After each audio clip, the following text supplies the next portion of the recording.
Welcome to JV Speaks, the official podcast of JV Studios, where we talk about video production, entrepreneurship, and all things creative.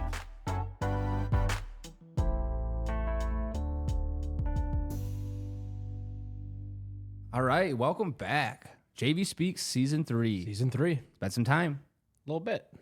A lot of growth since the last season. Just looking back on Season 1, I went the direction of bringing on a bunch of people that we either work with or mentors or aspiring people we wanted to work with, and they shared a lot of their insight. And then we took Season 2. John, I brought you in. Yeah, it was a great season. We had a bunch of topics, kind of just hit it off from the top, just starting from how we started the business, evolution of growing it, and honestly, there's still more growth. A lot more growth. So with that, episode 1 of Season 3, we're going to dive right into it. We're not going to waste any time, but we're going to talk pretty much about the growth and expanding JV Studios. It's been a minute. We've been in St. Joe for about three and a half years. Yeah, going on 4 years, and it's been awesome. And I think over time we've realized that where we're at is kind of a good point, but I think we were ready to kind of take it to the next level. 100%. And without further ado, I think it's important to introduce our CEO and good friend of ours that we've known for quite some time, Tim Zords. Good to be here, guys. It's exciting. It's good stuff. Happy to have you, man. Happy to be here. So just to recap, Tim was a new hire and pretty much came in as a person to pretty much help push JV. But Tim, I want you just to kind of shed some light, educate the JV community, friends, family who follow us, a little background of what you do and who you are. For sure. So yeah, as Vince mentioned, I joined the JV team full time here back in July of 2024. But I've been working with you guys, kind of behind the scenes for the past 10 years or so. It's been amazing to see JV take off. And then obviously I've known you guys since grammar school, so it's fun to see childhood friends be successful, and then how we can mutually support each other, taking things to the next level. A little bit of background on me, though, just for everyone. I spent the first half decade of my career in public accounting, so I'm definitely a more corporate finance guy than John and Vince, and it's I think we complement each other really well. So they help bring out that creative juice, that creative energy, which honestly just good for the soul. I'm not just sitting behind 100%. A desk, on Excel all day. After leaving kind of the public accounting world, I went into corporate finance and spent the next 5 years or so of my career in the corporate finance world, being a controller, running finances for big publicly traded companies, and then running various, divisions of that business, which has been a great learning experience. But when the opportunity came, I remember we were on the phone on Saturday night just talking about what JV needed, and Johnny kind of said, I need you, Tim. And it was just an honor. And the fact that later that week I had the opportunity to get with you guys, it's funny how everything works out. So yeah, I remember that phone call. We were in Arizona out on a shoot, and it was probably about like midnight. And it was late. You were driving with your wife, and there was just that moment where JV was growing. We were in this pivotal point, and for me, I was overwhelmed with everything I had to do, balancing and plus being on set. And I said, if there was one person, if God could give me one person to help continue to grow, it would be you. And it happened. Yeah, that was crazy. I remember like it was yesterday. So it's been a blast, and it's just different than anything I've done in the past. But also, I really appreciate the last 10 years of corporate experience I have, because I think it helps elevate JV and add a new element to allow us to better serve our customers, better deliver the creative, vision that you guys have to all these other companies in the industry that may not even know the capabilities that JV has and what we can do. Yeah. Just to piggyback, I think John and I, when we first started JV, obviously we definitely didn't come from a business background. We both got degrees, and I got a degree in communications. John got a degree in, what was it? Communications, but a focus on electronic media production, but more towards on the audio round. Right. So, I mean, to see kind of the milestones and the successes we've had, just kind of figuring out as we go, we're super blessed. I think it built us a solid foundation. But yeah, we hit a point where we're like, this is our life. This is what we're going to do. How do we keep pushing forward? Like, what is that next strength? And so I think, having that, I feel like in the office call it that triangle, not theory, but just like the way we work, I feel like I've leaned a lot into the creative since we brought you on. Tim, you kind of manage that business end, and John, I know we like to say we kind of move that marker. So tell us kind of how that, I guess, Johnny, the roles now that Tim is involved, just shed some light on kind of the new structure internally from a JV Studios standpoint. Absolutely. Yeah, I mean, besides the fact that I have a moment to breathe, right? Having Tim on, it's been awesome because, in the past, I was a deep creative musician that had to figure out how to run a business. And so I remember back when we started, it was, and we touched on this on past episodes, was, you were in college and I said, by the time you graduate, I'm going to figure out how to run this business. Doesn't mean it was easy for me. Figure out how to get an LLC going and figure out how to build proposals and manage books. And it's something I didn't know that I was even going to fall in love with. It moved into producing, but then as the business started to grow and the team starting to grow, it became more of less producing and more of business management. And for me, I didn't, a dream of mine wasn't to be a CEO of a company. So being co-founders is one thing, right? We founded it from a vision, from heart. That doesn't mean I wanted to be a CEO. And as an entrepreneur, for me, it was a huge realization and a humble in my heart to kind of say, I think that there's someone that can do it better than I'm doing it. And so for me, what I was doing, bringing Tim on to be the expert in that allowed me to now shift my focus to primarily producing. And that's working with our creative team and then working with our clients. And so being that bridge, literally, as I sit here between business and creative, that's where I'm at now. And it's been great. So I know it's changed some stuff for you too. Yeah, no, I think since Tim's been on, it's been a very distinct kind of roles that we all wear and the hats that we wore so many hats in those early years, and we still do a lot of jobs, but we took a couple of hats off, you know, and we gave hats. And having Tim on, I think personally from a creative standpoint, I've been able to really lean in to building my creative team, 100%, finding my team of editors, curating a solid network of people, but like really staying in the headspace of the creative. Because I think as clients reach out and we have a lot of meetings, I think, Tim, you've kind of helped me come to a realization that I don't need to be on every meeting. Yeah. If it's about, phase one, or it's something on the back end with books or numbers, because personally, I only have so much capacity, and I'm sure other people can relate, where you feel a sense of being drained if you're not doing something you truly like. And though I do, I like money. I think money helps do the things you want to do in life, but I don't aspire like you do, like where I almost feel like, Tim, you can run a business by just looking at numbers, which is something I think it'd be interesting for you to even talk about, is like jumping into this super creative industry, right? You kind of had more of this corporate finance background. How do you feel that's like jumping into what we do? Like, did you have any learning curve? Like, do you feel like it was a little tricky to figure it out at first? Definitely. It was definitely a learning curve. It's weird for me because I don't think this is the same for you guys, but I look at everything in a dollar, in dollars and cents, right? So if there's a creative vision that you're pitching, it's flowing through my head in how much is this going to cost, what value we're going to bring, what return on investment will a client be able to receive from this, how is that, what the emotional impact it's going to, the audience is going to feel. I'm assigning like an intrinsic dollar value to that. So it's a very different way, I think, of thinking about this business than other people.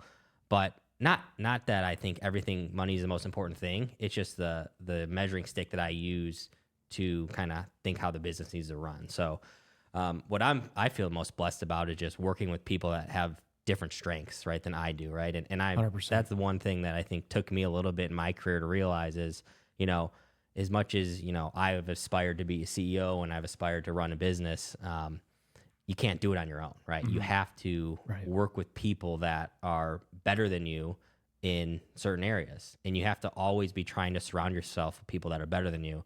If you think you're the smartest guy in the room, you're going to fail. And I think that's, it's an important lesson, right? Because I know there's people that are trying to do it out there by themselves. And not to say you can't be successful, but the most successful people are the ones that know how to surround themselves with other smart people. Right. And that's just, I'm so grateful. I mean, you guys have been blessed to be brothers and kind of forced to surround yourself with two really great people. But not only, am I grateful to be brought in, I know our team's expanding beyond just what my role is. With this awesome network of creatives that are out there, and we've just been able to better support so many more clients and do some awesome things. So Right. I'm really excited where we're going, where we're at right now.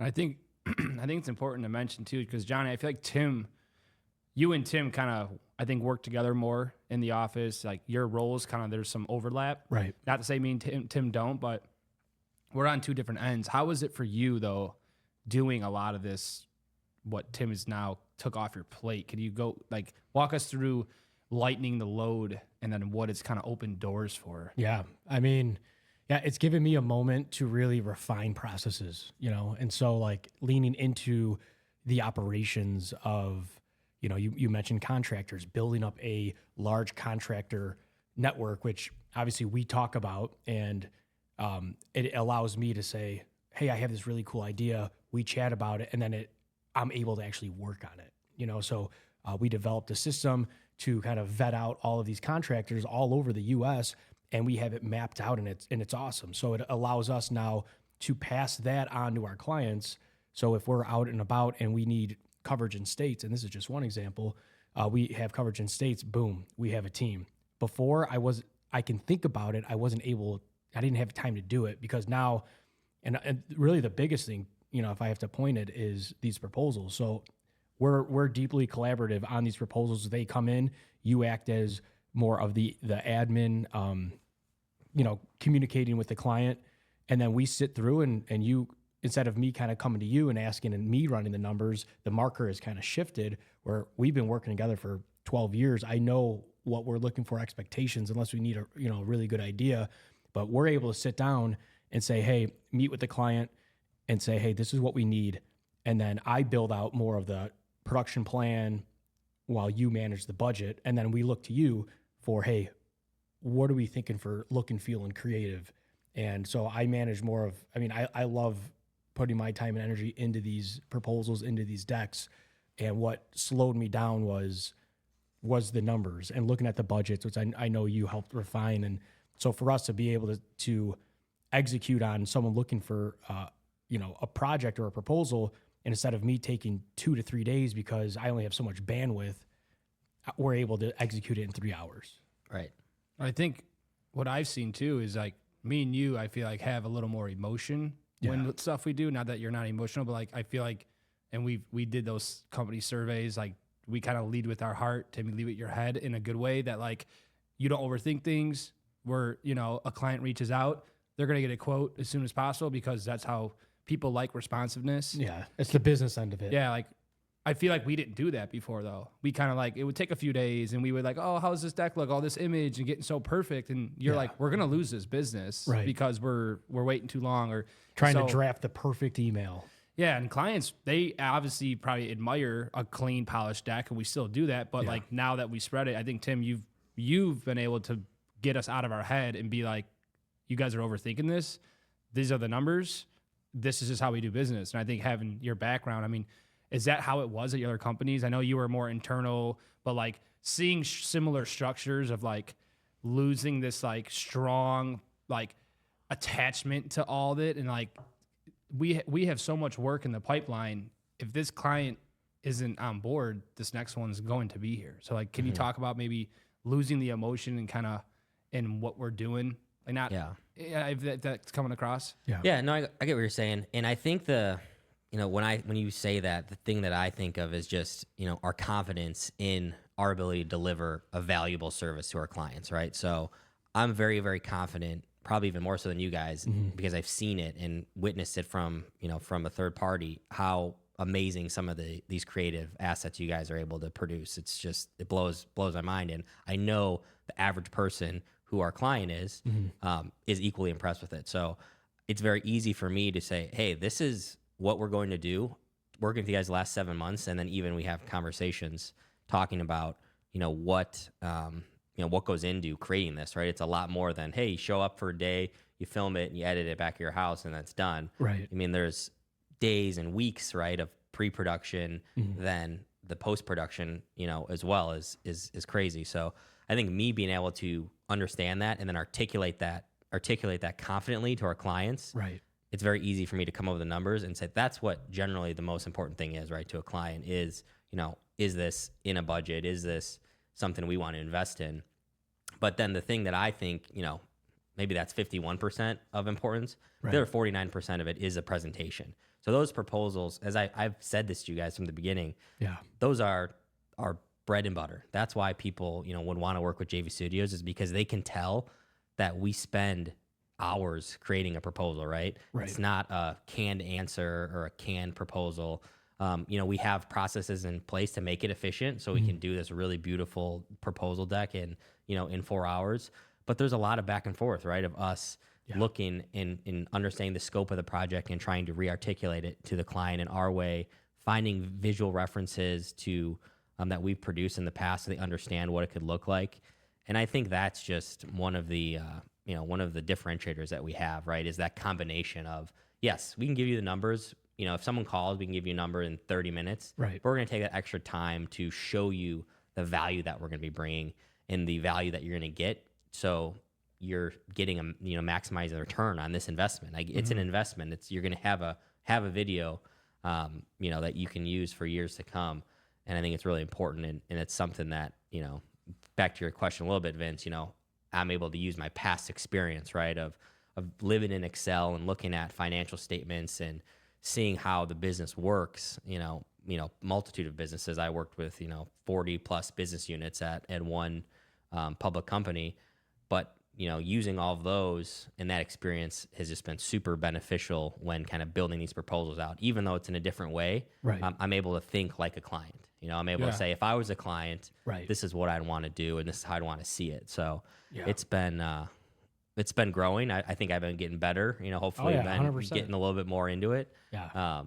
And I appreciate you guys' patience and teaching me as we go. And I think it's only going to continue to elevate as time goes on. And I think it is twofold because, looking at and having that perspective, I know there in the beginning, a lot of it was kind of bringing up to speed, but it also was a lot for us to understand and learn of, like, I remember some of the conversations of how long is this going to take to edit, And so we really started breaking down that post-production end and leaned, on you on the post end. I remember to quantify the numbers and to help you understand it, we used to tally like hour by hour of like really what goes into this. So I mean, on your end, what do you like perspective wise on that process? Well, I think a lot of like artists, and what we do, the first thing you want to do is you want every video to be this masterpiece, right? I go through it, like a client reaches out, you want it to be the best and greatest video, and that's still the goal. And I think with having Tim on and kind of being at that point, like sometimes a client just wants to see the number. Like they obviously know, like there's been some presentations with clients we've had and they chose you for a reason. So like sometimes the big flashy decks are like, great, what is it going to cost, right? And so like for us to put all this upfront energy into something when they just truly want to see a range or something, then obviously if stuff goes forward, we would go into that.